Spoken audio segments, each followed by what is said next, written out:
प्रेम के साथ में मालिक को याद करते हुए एक प्रार्थना कीजिएगा। बोलो जय गुरुदेव।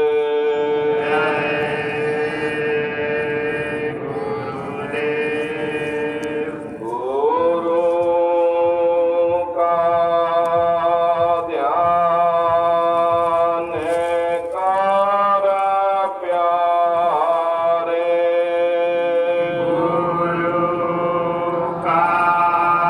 ध्यान कर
शब्द स्वरूप परम पूज्य स्वामी जी महाराज के श्री चरणों में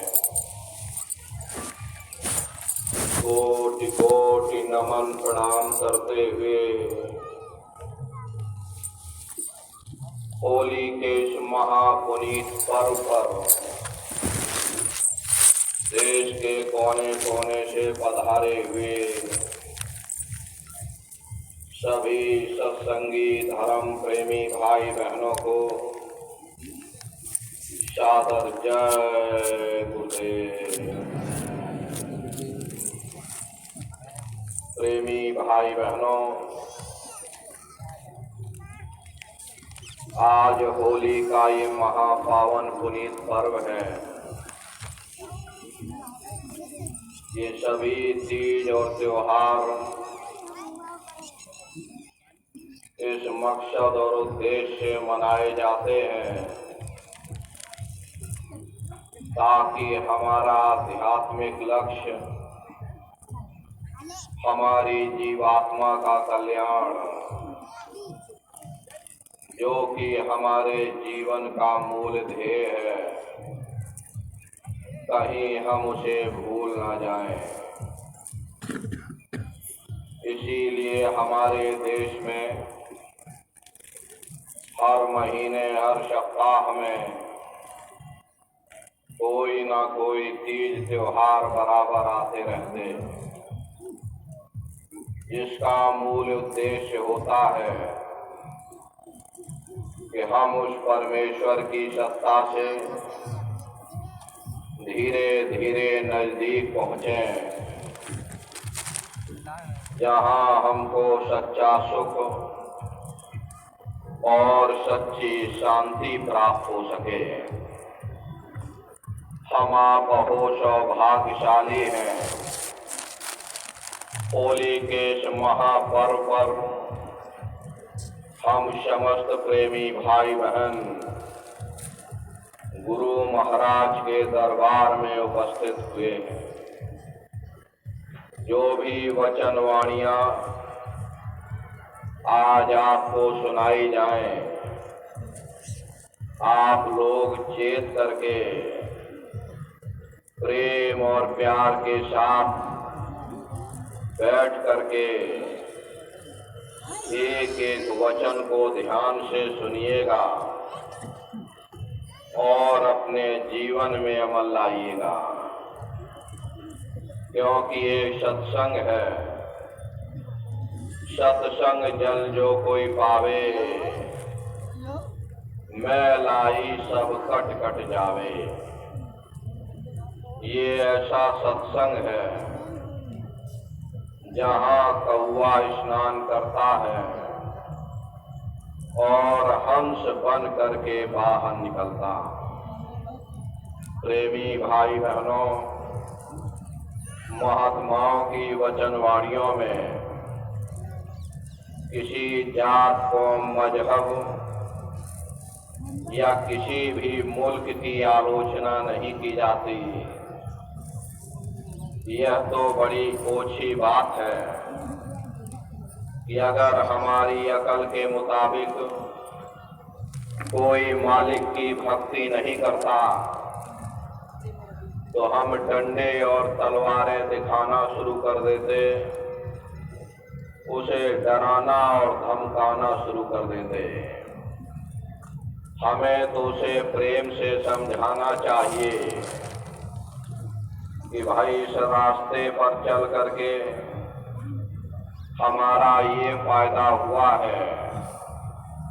अगर तुम्हारी अकल में आता है तो तुम भी इस रास्ते पर चल करके अपना फायदा उठा सकते। सत्संग कैसे जानिए, जिते कै नाम बखान।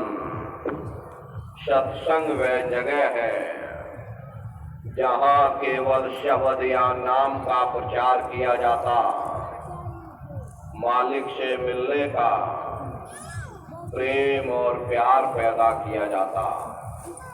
इसीलिए प्रेमी भाई बहनों, संतों महात्माओं के सत्संग में किसी जात, किसी कौम या किसी भी मजहब की कोई निंदा, चुगली या आलोचना नहीं की जाती। जो भी वचन वाणियां आपको सुनाई जाएं, आप लोग बड़े ध्यान से उसको सुनिएगा और अपने जीवन में अमल लाइएगा। प्रेमी भाई बहनों, जिस संसार में हम आप रहते हैं, उस संसार का मालिक काल है, जिसने सारे जगत के जीवों को फंसा रखा। दुनिया यही समझती है कि हमारा मालिक काल है, दयाल की किसी को खबर नहीं। जो दुनिया को खाता है, दुनिया उसी की पूजा करती। हालांकि संतों महात्माओं ने काल और दयाल के भेद को प्रकट किया है, लेकिन बहुत से जीव ऐसे भी हैं जिन्हें काल दयाल के भेद का कोई अता पता तक नहीं मालूम। महात्मा प्रेम से हमें समझाते हैं कि भाई, जो साधन थे पिछले युग के, सो कलयुग में किए प्रमाण। जो पुराने समय के साधन थे, उस परमात्मा को प्राप्त करने के लिए पुराने युगों में जो पूजाएं थी, वो पूजाएं, वो साधन इस कलयुग में मुनासिब नहीं हो सकते, क्योंकि समय बदलता रहता है तो कानून भी बदलते रहते। यहाँ तो युग के युग बीत चुके। अगर हम ये सोच लें कि हम अन्य युगों की साधना इस कलयुग में कर लेंगे, तो यह कभी संभव नहीं हो सकता।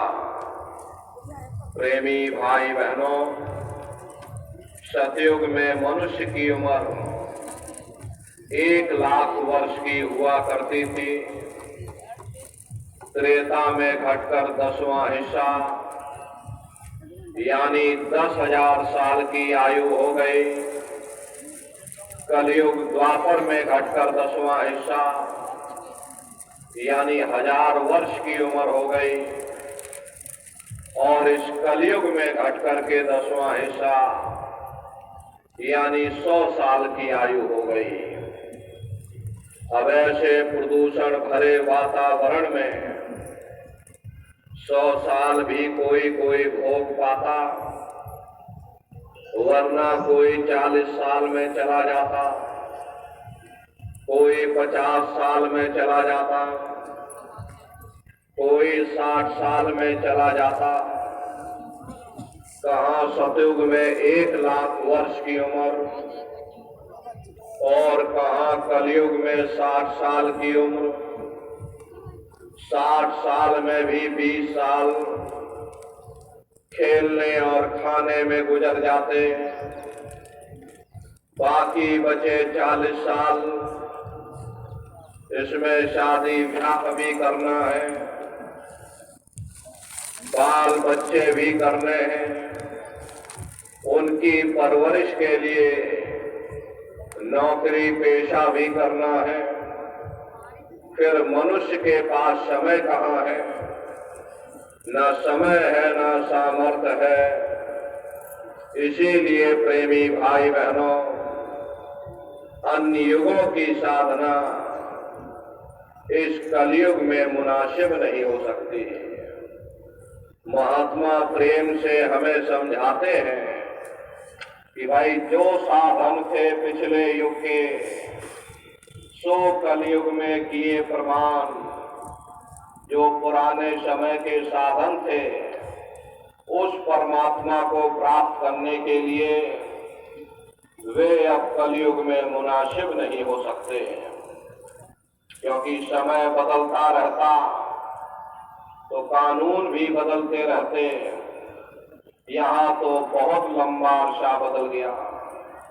प्रेमी भाई बहनों, महात्मा प्रेम से हम जीवों को समझाते हैं कि भाई मूर्ख प्राणी मन शैलानी, सो अटके जले और पाषाण, बुद्धिमान अभिमानी सोनर, विद्या नार के हुए गुलाम।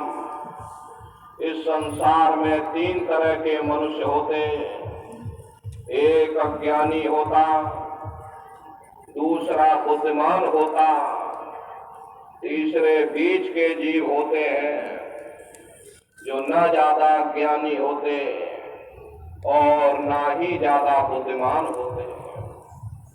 जो अज्ञानी लोग होते वे क्या करते, रुपया पैसा कमाया, चल दिए तीर्थों की यात्रा पर, कभी गंगा में डुबकी लगाई, कभी जमुना में डुबकी लगाई और मन में यह सोच लिया कि हमने अपने सारे मैले पाप कर्म उतार दिए। ठीक उसी प्रकार से जो बुद्धिमान लोग होते हैं, जो अपने आप को बुद्धिमान समझते हैं, उनकी हालत ऐसी है कि बुद्धि के जोर पर उन्हें अहंकार आ जाता कि हम बड़े बुद्धिमान हैं, हम ज्ञानी और ध्यानी हैं, किया कराया सब गया जब आया अहंकार। आप दुनिया में नजर घुमाकर देखिएगा, सब जगह पानी ही पानी है, पत्थर ही पत्थर है। न किसी को सच्चा महात्मा मिला, न किसी को सच्चा सत्संग मिला। अगर कोई कथा भी करता है, उससे जाकर परमार्थ की बात पूछिए, उसे कुछ भी ज्ञान नहीं।